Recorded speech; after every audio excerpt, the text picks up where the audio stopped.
Hello everyone! If you haven't jumped on the Schoology bandwagon just yet, I hope this video piques your interest in how Schoology can help personalize the learning in your classroom. So here I did a lesson on computational thinking. Okay, now as you can see here, here's my lesson, computational thinking, all jam-packed in this folder right here. Okay, so I have an image that kind of captures the attention of the student, and all I did was I added the image in front of the folder. So I edit, and then you can insert content, you can insert image. All right, so let's look at this assignment that I created called Computational Thinking, Unit 1. I'm going to click that folder.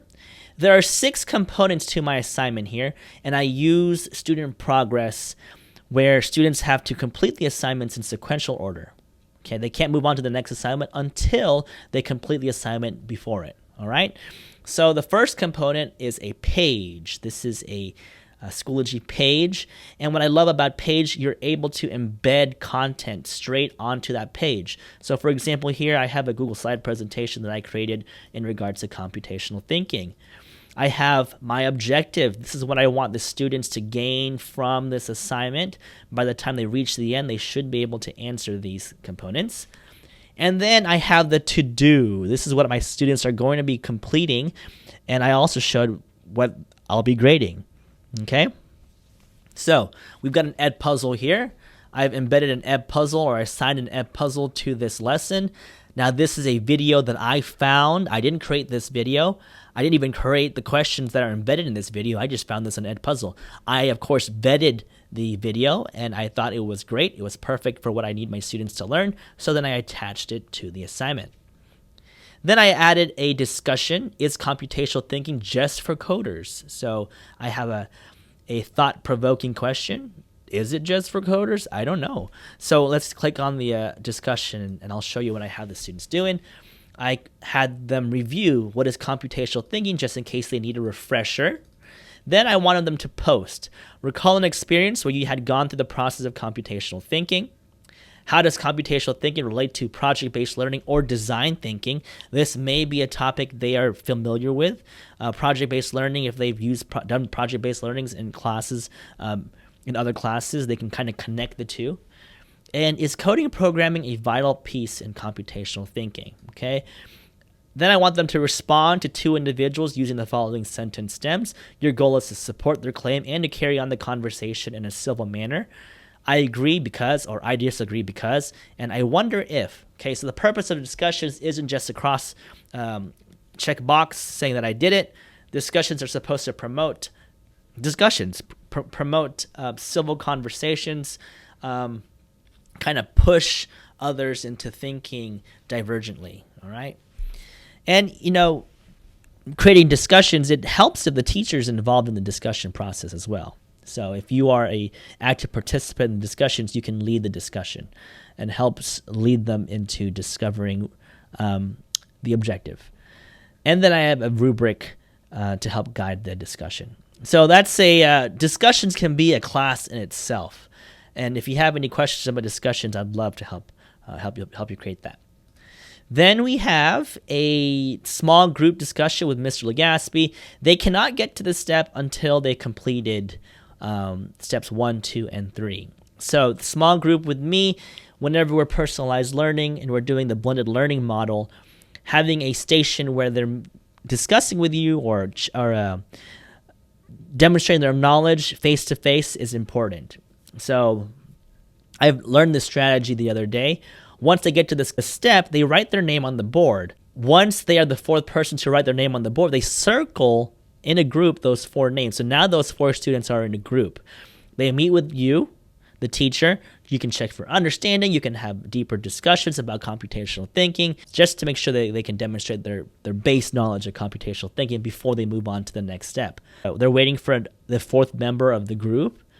They can do one of the following: review computational thinking, the video, the notes, respond to more individuals on the discussion board, or ask the teacher for special permission to take the quiz.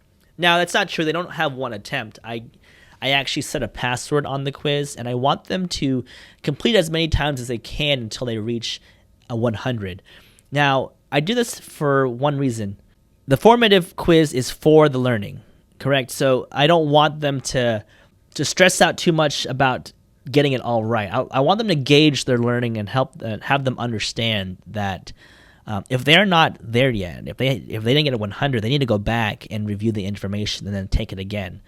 Of course, you want to prevent them from just guessing, because that's not the point. That's not the point of the quiz. It's just so they can understand where they are in regards to computational thinking before we have them move on to the next step. So I have set it where they can take it as many times as they want until they get 100, but we have to convince them or have them understand that, please don't cheat on this quiz. You won't be penalized for getting questions wrong, but I'd like for you to go through the process and refresh your memory, your understanding before you move on to the next step. Okay? So you can do that however you wish. Okay, so then after that, there's a computational thinking quiz, which I explained, and then after they complete that, they go into the bulk of the assignment. So here's where student choice comes in. In your group of 4, choose how you would like to demonstrate your expertise. Create a video demonstrating how you use computational thinking to solve a problem. Lead an after-school lesson where you are teaching a group of students computational thinking. So I have requirements. They must have at least 5 attendees, and your lesson must be at least 10 minutes long. Or they can conduct research supporting the following question or statements. Computational thinking must involve coding. Computational thinking does not need coding.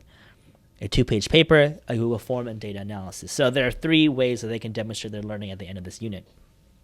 All right, so that's a lot. I just wanted to show you this video just to give you some ideas of how you can personalize the learning through Schoology and how you can have your students responsible for their learning.